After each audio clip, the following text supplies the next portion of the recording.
नमस्कार विद्यार्थी मित्रांनो, महाराष्ट्र अकॅडमीच्या ऑनलाईन प्लॅटफॉर्मवर सर्व विद्यार्थ्यांचं मनपूर्वक स्वागत आहे. आज अतिशय माझ्या एकदम जवळचा, माझ्या आपुलकीचा विषय घेऊन तुमच्या सोबत आलेलो आहे. आज आपल्याला कोणताही अभ्यास करायचा नाहीये, कोणताही अभ्यासाचं प्लॅनिंग करायचं नाहीये, पण आपण जे काही तयारी करतो, आपण जी काही मेहनत घेतो, त्याला कोणत्या ना कोणत्या कारणानं जे अपयश येतं, ते अपयश आल्यानंतरची जी विद्यार्थ्यांची मनस्थिती होते, ही याची जाणीव मला आहे. मी सुद्धा त्या गोष्टी अनुभवल्या आहेत, तुमच्यापैकी बऱ्याच जणांनी अनुभवलेल्या आहेत. आणि हे अपयश आल्यानंतर नेमकं बाबा पुढे काय करायचं, नेमकं आपलं नियोजन कसं असलं पाहिजे, नेमकं आपलं अपयश आलं याचे प्रश्न, आपल्या मनाला काही प्रश्न आपण विचारले पाहिजेत. कोणते कोणते प्रश्न विचारले पाहिजेत? माझं चूक काय, माझं बरोबर काय, मी पुढे कोणत्या चुका नाही करायला पाहिजे, या सगळ्या गोष्टीचं डिटेलमध्ये विश्लेषण आपण स्वतः केलं पाहिजे, आपल्या मनाने केलं पाहिजे. कारण की आपलं मन आपल्याला, मी सारखं म्हणत असतो, कोणीही तुम्हाला खोटं बोलेल, आपलं मन आपल्या स्वतःला कधीही खोटं बोलत नाही. कायम लक्षात ठेवा, मनाला आपण कोणते कोणते प्रश्न विचारायचे आहेत. आणि अपयश आलं म्हणजे तुम्ही काही फार मोठा गुन्हा केला का, हे सुद्धा प्रश्न स्वतःला विचारायचे. स्वतःला विचारून त्या प्रश्नांची उत्तर आपल्याला मिळवायचेत आणि पुढे जायचंय. कारण की या टायटलमध्येच तुम्ही बघितलं असेल की अपयश हे कोणतंही अंतिम नसतं. अपयश आलं म्हणजे तुम्ही थांबलात असं बिलकुल होत नाही. आणि कोणीतरी यशस्वी झालं म्हणजे त्याचं यश शाश्वत आहे, त्याला काहीतरी 50-50 हजार रुपये पगार मिळतोय, त्याला सरकारी नोकरी लागली म्हणजे तो खूप आयुष्यामध्ये मोठा यशस्वी झाला, असं सुद्धा बिलकुल नसतं. म्हणजे यश शाश्वत नाहीये, लक्षात ठेवा. आणि अपयश कधीही अंतिम नाहीये, ही मनात ठेवायचं आहे. पुढे जायचंय. आपण आजच्या या व्हिडिओमध्ये सगळं डिटेलमध्ये डिस्कस करणार आहेत की आपण काय प्लॅनिंग केलं पाहिजे, काय चुका केल्या. माझ्या नजरेमध्ये एखादा अपयशी झालेला मुलगा आहे, त्याने काय चुका केलेल्या असतात ह्या तुम्हाला सांगणार आहे मी. त्या चुका सुधारण्यासाठी काय उपाययोजना केल्या पाहिजेत हे सांगणार आहे. आणि पोलीस भरतीचे विशेषतः विद्यार्थी जे अपयशी झालेले आहेत, त्यांची पुढची दिशा काय आहे याच्याबद्दल बोलणार आहे. सगळ्यात महत्वाचं, मगाशी मी तुम्हाला सांगितलं लक्षात, की तुम्ही अपयशी झालात याचा अर्थ तुम्ही गुन्हा केला नाही, लक्षात. आणि कोणीतरी यशस्वी झालं म्हणून त्याला शांततेचा नोबेल पुरस्कार मिळालेला नाही, लक्षात ठेवा. अपयश आणि यश मेहनत करणाऱ्या मुलांचं सांगतोय फक्त. जे मुलं मेहनत करतात ऍक्च्युअल मध्ये, काही काही विद्यार्थी असे आहेत की पोलीस भरती द्यायची म्हणून देतात आणि नाही झालं म्हणून पुन्हा रडत बसतात. अरे तू द्यायची म्हणून दिलीस, तू तेवढी मेहनत घेतलीच नाही आणि तू पुन्हा कशाला रडतो, लक्षात. अशा पद्धतीने नाही, पण जे प्रामाणिकपणे मेहनत घेत होते, बरोबर आहे का, 1 वर्षापासून मेहनत घेत आहेत, 6 महिन्यापासून घेत आहेत, 2 वर्षापासून घेत आहेत, 3-5 वर्षापासून घेत आहेत, पण कुठंतरी त्यांना यश आलेलं नाहीये. त्यांचं अपयश आणि जे यशस्वी झालेत यांच्यामध्ये खूप एक फिकट रेषा आहे, लक्षात ठेवा. फार मोठा काही फरक नाहीये. कदाचित ज्याच्या हक्काची होती ती जागा, ती त्याला मिळालेली सुद्धा नाहीये. कारण त्याचं मग फॉर्म भरण्यामध्ये चुकलेला असेल, ऐन टायमाला शेवटचा 1.5 तास असेल, किंवा मैदानीला ऐन टायमाला झालेली चूक असेल, याच्यामुळे कदाचित तो राहिला असेल. तो आपण नशिबाचा भाग सुद्धा म्हणू शकतो. पण तो अपयशी आहे याचा अर्थ तो गुन्हेगार नाहीये.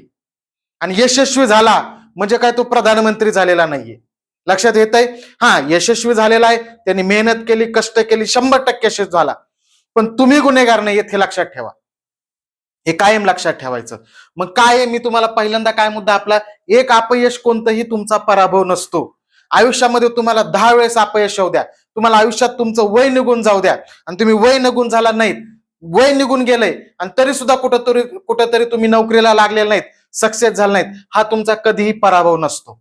कुठंतरी आयुष्यात खचणं, लक्षात, आणि सगळं काही धडपड करण्याचं बंद करणं, हा पराभव असतो. कायम लक्षात ठेवायचं. पराभव हा कुठंतरी तुम्हाला अपयश येणं कधीच नसतो. धडपड करणं थांबवणं, लक्षात, हा कुठेतरी पराभव असतो. त्यामुळे लक्षात ठेवायचंय, कुठेही कोणत्याही प्रकारच्या, लक्षात, निगेटिव्हिटीकडे तुम्ही बिलकुल विचार करायचा नाहीये, लक्षात. अगोदरच आपण अपयशी झालो म्हणजे आपल्यात खूप मोठी निगेटिव्हिटी पहिलीच भरलेली असणार आहे. आणि त्याच्यात तुम्हाला फक्त जर समाजातली निगेटिव्हिटी दिसत असेल, लक्षात, तर मात्र खूप अवघड आहे. तुम्ही गावाकडला अनुभव घेतलेला असेल, त्याचं पोरग गावाकडं गावभर बोंबलं थिंडतंय, दारू पितंय, त्याला कोणी पोरगी द्यायना, लक्षात. आणि त्या पोराचा बाप काय करीत होतं, हे कुठेतरी पाठील होतं ना अकॅडमीत, लय तयारी करीत होतं ना, म्हणते तंबाखू चोळीत गप्पा आणत असतं आणि तेच तुम्हाला टोमणे मारत असतं, लक्षात येते ना. असल्या लोकांचा जर तुम्ही विचार करायला लागलात तर मग यश कसं मिळणार, लक्षात. विचार अशा लोकांचा करायचा की विचार आपले, बुद्धी त्यांच्याशी मॅच करते. करतो तो मॅच करतोय. लक्षात, तुमचे आईबाप शेतीमध्ये काबाड कष्ट करून लक्षात तुम्हाला पैसे देतात. तुम्ही त्या फक्त 2 व्यक्तीला रिस्पॉन्सिबल आहेत, लक्षात ठेवायचं. बाकी 4 लोक काय म्हणतात, तुमचा अकॅडमीचा शिक्षक काय म्हणतो, आम्ही तुम्हाला शिकवतो, आम्ही काय म्हणतो लक्षात. त्याच्यानंतर गावातले लोक काय म्हणतात, तुमचे मित्रमैत्रिणी काय म्हणतात, काही मॅटर करत नाही. तुम्ही आयुष्यामध्ये फक्त 2च व्यक्तीला रिस्पॉन्सिबल आहात. कायम लक्षात ठेवायचं, आपली आई आणि आपले वडील. यांच्या मनाला दुखवलं गेलं नाही पाहिजे. आणि ठीक आहे, मला अपयश आलंय, हरकत नाही, पण मी पुन्हा लढल. लक्षात, आपले आई वडील आपल्याला कधी थांबवत नाहीत. तुम्ही जर लई चुकीचं असताल, तू जर पोलीस भरतीच्या नावाखाली बोंबलत हिंडतोस, कुटाने करतोस, नक्कीच थांबवतील. पण तुमच्या आई वडिलांना माहिती नाही, प्रामाणिकपणे कष्ट केलं होतं, पण काही कारणाने हा यशस्वी झाला नाही, ते कधीच तुम्हाला थांबवणार नाही. लक्षात, कारण की जगामध्ये निस्वार्थीपणे आपलं काहीतरी कल्याण व्हावं असं वाटणारे जगामध्ये फक्त 2च व्यक्ती असतात. लक्षात ठेवा, तिसरा कुणीही व्यक्ती नसतो. असला तर मग तो अपवाद आहे. काही जणांचं म्हणेल माझा भाऊ आहे, माझी बहीण आहे, पण ते खूप रिअर आहे. पण सर्वसाधारण जो रूल आहे त्याच्यामध्ये ते 2च व्यक्ती असतात. त्यांना फक्त उत्तर द्यायचंय तुम्हाला, त्यांना समजून सांगायचंय की मी अपयशी झालोय, हरकत नाही, मी खचणार नाही. लक्षात येतंय, हे महत्वाचं आहे. सगळ्यात महत्वाचं, पराभव नाहीये तुमचा. हा, कोणतंही अपयश येणं हा पराभव नाहीये.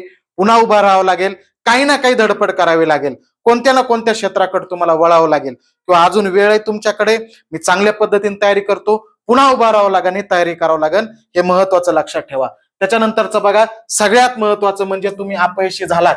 लक्षात, आता म्हणलात की गुन्हेगार नाहीये, हे नाही ते नाही, पण नक्कीच तुम्ही चुका केलेल्या. आता चुका केल्याशिवाय अपयश येणारच नाही. मग मी मगाशी सुद्धा तुम्हाला म्हणलो होतो, चुका ज्या केलेल्या त्या पुन्हा होऊन द्यायच्या नाहीत. आपल्याला उभा राहायचंय, लढायचंय, हे तर फिक्स आहे, पण ज्या मी चुका केलेल्या आहेत त्या पुन्हा होऊन द्यायच्या नाही. मग ह्या चुका शोधायला मी जाऊ कुठं? कुठं इकडं तिकडं जायची गरज नाहीये. तुमच्या स्वतःला प्रश्न विचारायचे, मी कुठं कमी पडलो, मी काय चुका केल्या, कमी पडलो कुठे, याच्यापेक्षा चुका काय केल्या हे विचारा. तुम्ही काय करता, अपयशी झालात ना, की एक तर कारण देत बसायचं की मी याच्यामुळे झालो, त्याच्यामुळे झालो, हे असं झालं नसतं तर मी झालो असतो, हे असं झालं म्हणून मी झालो नाही. हे कारण देणं हा सगळ्यात महत्वाचा मूर्खपणा आहे. लक्षात, तुमच्या अपयशाला कारण देणं, अपयश येणं हा सुद्धा मूर्खपणा नाही. पण अपयश आलं म्हणून त्या अपयशाला काहीतरी कारण जोडणं, ह्याने असं केलं म्हणून मी झालो नाही, ह्याने तसं केलं म्हणून मी झालो नाही, पण मी हे केलं नाही म्हणून मी झालो नाही, असं तुमच्या मनामध्ये काय येत नाही? मग तुमच्या स्वतःला प्रश्न विचारायचे, मी स्वतःला प्रश्न विचारायचे, कारण देत नाही बसायचं, मी काय केलं नाही किंवा मी काय चुका केल्या ज्याच्यामुळं मी आज इथं थांबलेलोय, ज्याच्यामुळं मी थोडासा खचलेलोय. कायम खचणारा तर नाहीये मी, पुन्हा उभा राहणार आहे, पण नेमकं मी काय केलं हे स्वतःला प्रश्न विचारायचे. तुम्ही मैदानी चाचणी करताय, मैदानी चाचणी करताना काय काय चुका केल्या, आता सगळ्या चुका इथं मी सांगत बसणार नाहीये. त्याच्या बरोबर आहे का? मैदानी लेखी परीक्षेची तयारी करताय, लेखी परीक्षेची तयारी करत असताना मी कोणत्या कोणत्या चुका केल्या, बरोबर आहे का? मी कुठं कमी पडलोय, मी सरावाला कुठं कमी पडलोय का, मी कुठं रिव्हिजनला कमी पडलोय का, हे सगळं डिटेलमध्ये सांगणार नाही. मी एक मुद्दे सांगतोय, मी मी प्रश्नपत्रिका सोडवायला कमी पडलोय का, माझ्या अभ्यासाच्या पद्धतीत काही चूक होती का, बरोबर आहे का? कितीतरी प्रश्न विचारायला लागलात ना स्वतःच्या मनाला, कितीतरी प्रश्न विचारतील. मी अभ्यास सोडून ज्या डायव्हर्ट करणाऱ्या गोष्टीत तिकडे जास्त लक्ष दिलंय का, मग ती कोणतीही गोष्ट असू द्या. लक्षात, ह्या सगळ्या गोष्टी माझ्यामध्ये, मी ओव्हर कॉन्फिडन्स होता का माझ्यामध्ये, अति आत्मविश्वास आपण म्हणतो ना, तो होता का, सगळे प्रश्न विचारा. आणि सगळे स्वतःला प्रश्न विचारून त्या प्रश्नातून काय बदल मी करणं गरजेचं आहे, कोणत्या मी चुका करणं गरजेचं आहे, याच्यासाठी वेळ द्या आणि या चुका माझ्याकडून पुन्हा होणार नाही याची काळजी घ्या. आम्ही 5वी 6वी ला असताना आम्हाला एक सर होते, ते आम्हाला एक सुविचार सारखं सांगायचे. आम्ही त्यावेळेस तो हसायचो सुविचार बघून. सुविचार छोटा असतं, जुने सोपे साधे सुविचार असतात, त्याच्यात अर्थ जास्त असतो. लक्षात, ते सारखं म्हणायचे, गलती करो गलतियां करो, गलती करो गलतियां करो, मगर एक गलती दोबारा ना करो. म्हणजे तुम्ही एक चूक करू नका, 1000 चुका करा, पण याच्या अगोदर केलेली एखादी चूक आहे ना, ती पुन्हा करायची नाही. एवढं टार्गेट. चुका होतातच माणसाकडून, एकदा नाही 100दा चुका करा, पण एकदा मी चूक केलेली ती पुन्हा माझ्याकडून होणार नाही, हे लक्षात ठेवायचं. हे सगळे प्रश्न तुम्ही मनाला विचारा की नेमकं प्रश्नपत्र रिव्हिजन करण्यात चुकलो, सराव करण्यात चुकलो, दुर्लक्ष करण्यात चुकलं, अभ्यासाची पद्धत चुकली, बरोबर आहे का, माझी संगत चुकली, मित्रमैत्रिणी जे असतील ते, याच्यामध्ये नेमक्या माझ्या काय काय चुका झाल्या, हे सगळे स्वतःला प्रश्न विचारायचे आणि पहिलं डिसिजन हे घ्यायचंय की या चुका माझ्या झालेल्या आहेत, आता मी उभा राहिलेलो आहे, मला पुन्हा उभा राहायचंय, पुन्हा काही ना काही करायचंय, पुन्हा तयारी करायची. तर या सगळ्या चुका ह्यात मी पुन्हा बिलकुल होऊ देणार नाही, हे अगोदर ठरवा. तरच पुन्हा यश येणार आहे, नाही तर पुन्हा अपयश तेच. कारण चुकाचा सगळा, जुन्या केलेल्या चुकाचा सगळा तुम्ही ओझं तुमच्या डोक्यावर घेऊन पुन्हा मी लढतोय आणि यशस्वी होण्यासाठी पुढे चाललोय असं म्हणत असाल तर तुम्ही यशस्वी होणार नाहीयेत. लक्षात. त्यामुळे स्वतःला प्रश्न विचारायचे आहेत की माझ्या चुका कुठं झालेल्या आहेत, मैदानीमध्ये माझ्या चुका कुठं झाल्या आहेत, लेखी परीक्षेमध्ये चुका कुठं झालेल्या आहेत, सगळ्या चुका शोधायच्यात. मी तर हे 5-6 महत्वाचे जे कोर घटक आहेत ते इथं सांगितले. याच्यापेक्षा पर्सनली तुमच्या वेगळ्या सुद्धा चुका असू शकतात. बरोबर का, वेळ वाया लावला, बरोबर आहे का, गावाकडेच गेलो, मित्रमैत्रिणीसोबतच बोंबलत फिरलो, रात्रभर इंस्टाग्रामच बघत बसलो, रात्रभर झोप नाही तरी पुन्हा सकाळी उठून 5 वाजता ग्राउंडला गेलाय, कसं तुझं शरीर तुझ्या केलेल्या मेहनतीला फळ देईल. सगळ्या गोष्टी त्या, हजारो गोष्टी असू शकतात त्याच्यामध्ये, पण महत्वाच्या गोष्टी कोणत्या आहेत, या गोष्टी महत्वाच्या टार्गेटमध्ये ठेवायच्यात. स्वतःला प्रश्न विचारायचे, लक्षात ठेवा. त्याच्यानंतर बघा ह्याच्यात मग चुका कोणत्या केल्या. मगाशीच मी सांगितलं तुम्हाला काय काय चुका होत्या. सगळ्यात महत्वाचं रिव्हिजन करणं. मी सांगतो तुम्हाला, अपयशी मेहनत करणारे पोर आहेत पण अपयशी झालेत त्यांच्याबद्दल बोलतोय आपण फक्त, बरोबर का. जे मेहनतच करत नाहीत त्यांच्याबद्दल नाही. काय काय चुकलंय बघा. त्यांचा सगळ्यात महत्वाचा पहिला मुद्दा म्हणजे अनेक विद्यार्थ्यांचा मी पोलीस भरती करणाऱ्या ओव्हर कॉन्फिडन्स बघितलाय. मी चुका सांगतोय. ओव्हर कॉन्फिडन्स खूप असतो. हे मला जमतंय, मी करणार, हे शिल्लक आहे, यावर्षी आपण पोलीसच, म्हणजे करतो तो कमी आणि बोलूनच जास्त दाखवायचं. अशाने अनेक विद्यार्थी मागे पडतात आणि असेच विद्यार्थी सगळ्यात जास्त खचतात. आत्महत्या करणं, घरातून निघून जाणं, काहीतरी वेड्यासारखं करणं, मग हे कुठाने होतात. त्यामुळे ओव्हर कॉन्फिडन्स बाळगायचा नाही, बरोबर आहे का नाही. हे सगळ्यात महत्वाचं लक्षात ठेवायचं. ही चूक महत्वाची होते. रिव्हिजनला पोरं कुठेतरी कमी पडतात. रिव्हिजनला कमी कशा पडतात की बाबा मी खूप अभ्यास करतोय पण नुसताच वाचत चाललाय, मी 8-8 तास बसलो, 9-9 तास बसलो, खूप मी अभ्यास केलाय आणि फक्त वाचतच चाललाय, नुसतं वाचतोय. रिव्हिजन नाही, प्रश्नांचा सराव नाही, त्याच्यानंतर मग प्रश्नांचं विश्लेषण नाही. मी सारखं म्हणत असतो स्वतः प्रश्नांचं विश्लेषण करा, बरोबर आहे का. 100 पैकी 80 मार्क आले टेस्ट सोडवताना म्हणून एवढा खुश होतो, खुश व्हायचं नाहीये. त्या 80 मार्क पाडण्यासाठी तू टेस्ट दिली का? तुझी फायनल एक्झाम थोडीच आहे ती. त्या 80 मार्क पाडण्यासाठी तू एक्झाम दिलीच नव्हती. तू एक्झाम ती टेस्ट कशासाठी सोडवली होती की त्या 100 पैकी माझे 20 प्रश्न कोणते चुकतायत आणि ते 20 प्रश्न बरोबर आणण्यासाठी मला काय काय करावं लागेल याची प्लॅनिंग करण्यासाठी तू टेस्ट पेपर सोडवला होता. हे कधी करणार तू? त्या 80 मध्ये सुद्धा त्या जे 80 मार्क पडलेत त्यातले तर 20 मला गोळ्या मारून पडलेत. कोणते कोणते प्रश्न गोळ्या मारून पडलेत? त्याला तर गोळ्या मारायची गरज नाही लागली पाहिजे, मला पुन्हा तुक्का मारायची गरज नाही लागली पाहिजे. मला ते प्रश्न आल्यानंतर एक्झाम मध्ये बरोबर सोडवता आले पाहिजेत, तुक्का न मारता. याच्यासाठी मला काय प्लॅनिंग करावं लागेल? हे प्रश्न कधी बाजूला काढले का? चुकलेले प्रश्न कधी बाजूला काढले का? याच्यापासून तुम्ही पॉइंट काढले का बाजूला की हे या घटकातला माझा हा टॉपिक वरचे प्रश्न चुकतायत, तो टॉपिक मला करावा लागेल. ते ह्या घटकातला हा गणिताचे हे सूत्र माझं सारखं विसरते, याच्यावरच्या प्रश्नांचा सराव मला करावा लागेल. ह्या गोष्टी असतात. चुका कुठे होतात सांगतोय मी तुम्हाला. तुम्ही सरळ सरळ वाचत बसता, सोप्या सोप्या गोष्टी आल्या की खुश होऊन जाता आणि मग नंतर अपयश आलं की तुमच्या अपयश ते पचनी पडत नाही. याच्यामध्ये तुमचा गुन्हा असतो, लक्षात ठेवा. आलं लक्षात. हे सगळ्या गोष्टी येतात. अशी एक गोष्ट सांगितली मी तुम्हाला, कित्येक गोष्टीत रिव्हिजन करावं लागते. आलं लक्षात. रिव्हिजन करावं लागते, सारखं सारखं वाचावं लागतो, रट्टा मारावं लागतो. ज्या कन्सेप्ट येत नाहीत त्या करावं लागतं.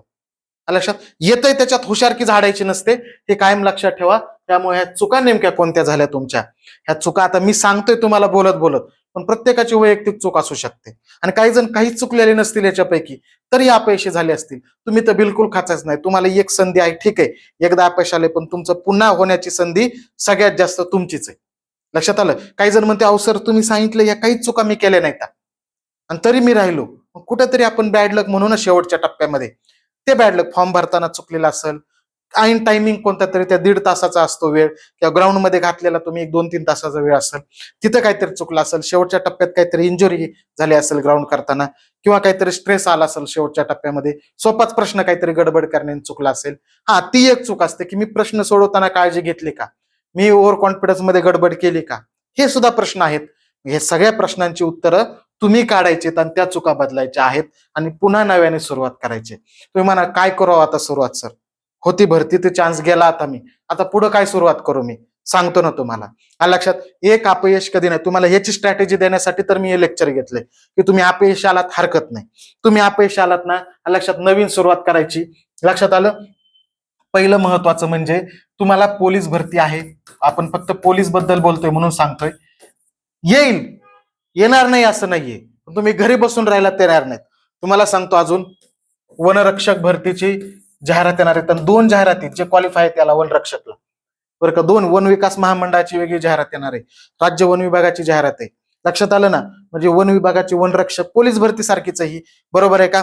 ज्यांचं अग्निवीरला वय बसतंय यांनी अग्निवीरची परीक्षेची तयारी करत राहा.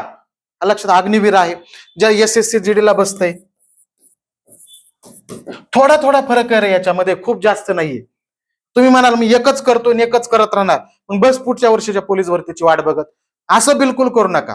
पोलीस भरती तुमच्या टार्गेटमध्ये, ठीक आहे, तुमचं ते स्वप्न आहे, पण एक तुम्ही जर कोणता तरी फॉर्म भरला, लक्षात, की जे पोलीस भरतीच्या सेम पॅटर्न मध्ये आहेत, लक्षात. ह्याच्यानंतर अजून दारूबंदी आहे. हे फॉर्म भरल्यानंतर तुमच्यात अभ्यासाची एनर्जी राहते, तुमच्यात पॉझिटिव्हिटी राहते. नाहीतर तुम्ही फक्त एकच टार्गेट धरून चाललात तर मग त्याला लागणारा वेळमध्ये, तेवढ्या वेळेमध्ये तुमच्यात पहिलीच निगेटिव्हिटी असते अपयश आल्यामुळे, आणि पुन्हा डबल डबल डबल डबल एवढं खचून जाता की काहीच करावं असं होत नाही. त्यामुळे हे टप्प्याटप्प्याने हे फॉर्म भरत चला.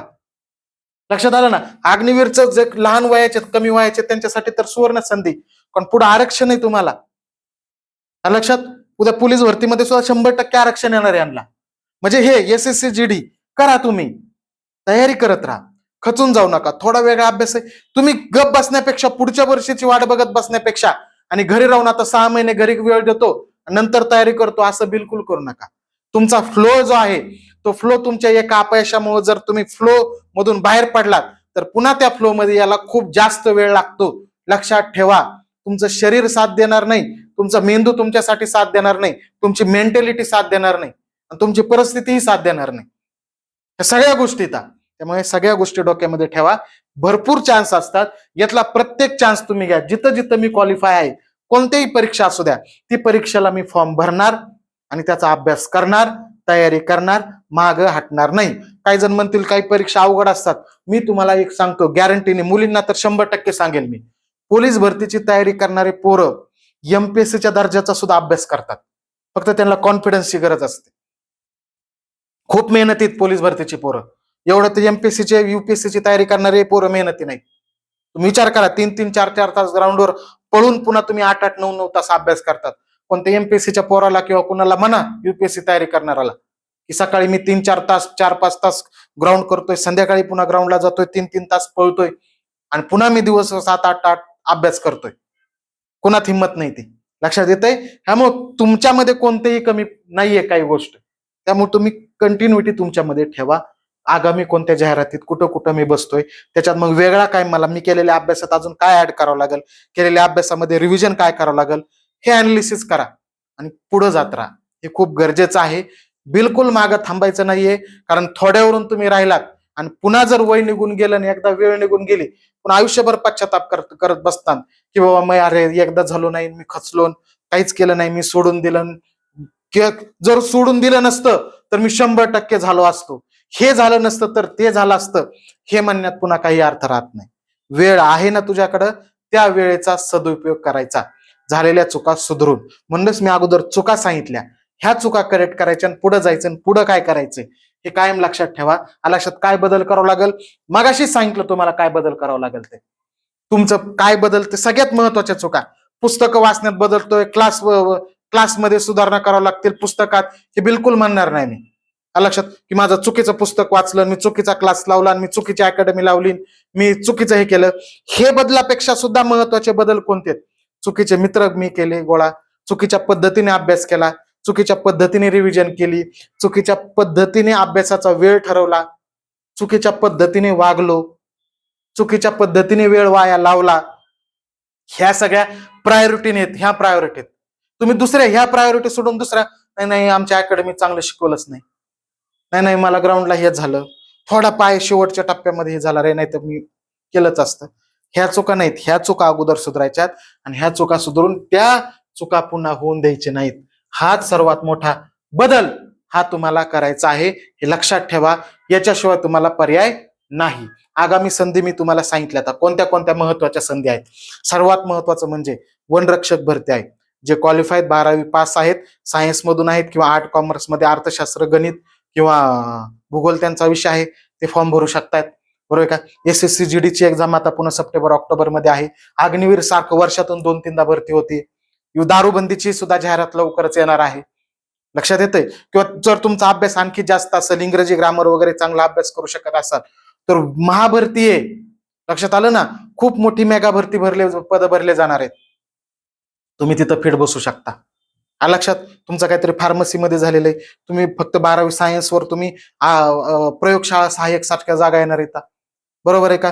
तुम्ही डिग्री झालेली, तुमची चांगल्या तलाठी सारख्या पोस्ट जाहिरात येणार आहे. तुम्ही स्वतःला कमी समजू नका. आणि मी म्हणत नाही तुम्हाला हे, तुम्ही म्हणता नाही मला पोलीसच व्हायचंय, हो ना, तुम्ही पोलीसच व्हा. फॉर्म भरत राहा. फॉर्म भरल्यानंतर अभ्यासाला तुम्हाला डायरेक्शन मिळतं, काहीतरी मोटिवेशन राहतं समोर. अरे माझी SSC GD ची एक्झाम आहे ऑक्टोबरमध्ये, मला अभ्यास करावा लागेल. तुम्ही अभ्यास करता आणि अभ्यासाच्या फ्लो मध्ये राहता. आणि परीक्षा समोर असेल त्यावेळेस केलेला अभ्यास बघा, या अभ्यासाची एनर्जी वेगळीच असते, लक्षात जास्त राहतं. पण काही समोर टार्गेट नाही, वाचतच चाललात, तुम्ही नुसताच ते टाइमपास करता. लक्षात ठेवा, ह्या महत्वाच्या गोष्टी आहेत. त्याच्यामुळे वेगवेगळ्या संधी आहेत, मेगा भरती येणार आहे. त्यामुळे बिलकुल खचून जायचं नाहीये. तुम्ही तयारी करत राहायचं आहे, लढायचं नाही, थांबायचं नाही. बरोबर आहे. काही कविताची एक ओळ आहे चांगली, की हार में क्या जीत में, किंचित नहीं भयभीत में, कर्तव्य पथ पर जो भी मिला, यह भी सही वह भी सही. हार नाही मानूंगा, रार नाही ठाणूंगा. बरोबर आहे का. हार, पराभव आणि हार लक्षात, किंवा विजय आणि पराभव काही मिळू द्या, ठीक आहे. मी कर्तव्य माझं करत राहिलो, त्याच्यामध्ये जे काही मिळालं, यश पण अपयश पण दोन्ही कोणतंही मिळालं असलं तरी मला पुढे जायचंय. हारणार नाही, खचणार नाही, पुन्हा उभा राहणार, पुन्हा लढणार, पुन्हा तयारी करणार, पण थांबणार नाही. हे महत्वाचं डोक्यामध्ये ठेवायचं. पॉझिटिव्हिटीने कोण काय म्हणतं, मित्र काय म्हणतात, शेजारी पाजारी काय म्हणतात, भाऊकी काय म्हणते, हे तुम्हाला भाकरी घालायला येणार नाहीयेत. हा लक्षात. हे कशाला येणार आहे, तुमची कुठंतरी सोयरीक जमत असली तर ते सोयरीक मोडायला मात्र हे 100% पुढे येणार आहेत. लक्षात आलं ना. तुम्ही यशस्वी झाल्यावर रात्र ह्यांनाच झोप येणार नाही पुन्हा. अरे कसं झालं बाबा ह्याचं पोरग, हे वाईट झालं, नव्हतं व्हायला पाहिजे, ह्यांनाच रात्रात झोपा येणार नाहीत. ज्यांना मग तुमच्या तुम्ही यशस्वी झालात नाहीत म्हणून रात्र झोप येणार नाही, असे जे भामटे लोक आहेत आपल्या जवळचे, ते काय म्हणतात हे तुमच्या जीवनामध्ये का मॅटर करावं. बिलकुल नाही. लढायचंय, पुन्हा तयारी करायची. आणि एक लक्षात ठेवा, मी पुन्हा सांगतोय, की अपयशी झाला तर कोणीतरी यशस्वी झालं त्याच्यापेक्षा तुम्ही कमी नाहीत. थोडाफार लकचा सुद्धा भाग असतो. तो लकचा भाग तुमचा कमी पडला असेल, शेवटच्या टप्प्यामध्ये छोटी मोठी तुमची चूक झाली असेल, म्हणून तुम्ही मागे येतं. याचा अर्थ तो खूप पुढे निघून गेलाय आणि तुम्ही त्याच्यापेक्षा खूप मागे आहेत. बिलकुल, हे बिलकुल नाहीये. लक्षात ठेवा. त्याच्यामुळे काय करायचं आहे, बिलकुल थांबायचं नाही. आगामी येणाऱ्या ज्या संधीत, त्या संधीचं सोनं करायचं आहे, न थांबता. आणखी तुमच्या मनामध्ये काही प्रश्न असतील कमेंटमध्ये नक्की सांगा. आणखी तुम्हाला काय काय वाटत असेल तुमच्या मनामध्ये, खूप आहे भरून आलेला असेल मन, नक्की कमेंटमध्ये सांगा. आपण तुम्हाला त्याच्यावर उपाय द्यायचा प्रयत्न करू. काय सोल्युशन काढलं पाहिजे याच्यावर प्रयत्न करू. इतर अभ्यासाबद्दल सुद्धा तुमच्या मनामध्ये काही प्रश्न असतील ते सुद्धा नक्की कमेंटमध्ये सांगा. त्या प्रत्येक प्रश्नाचं उत्तर देण्याचा मी प्रामाणिकपणे प्रयत्न करेल. थांबूया येथेच. धन्यवाद.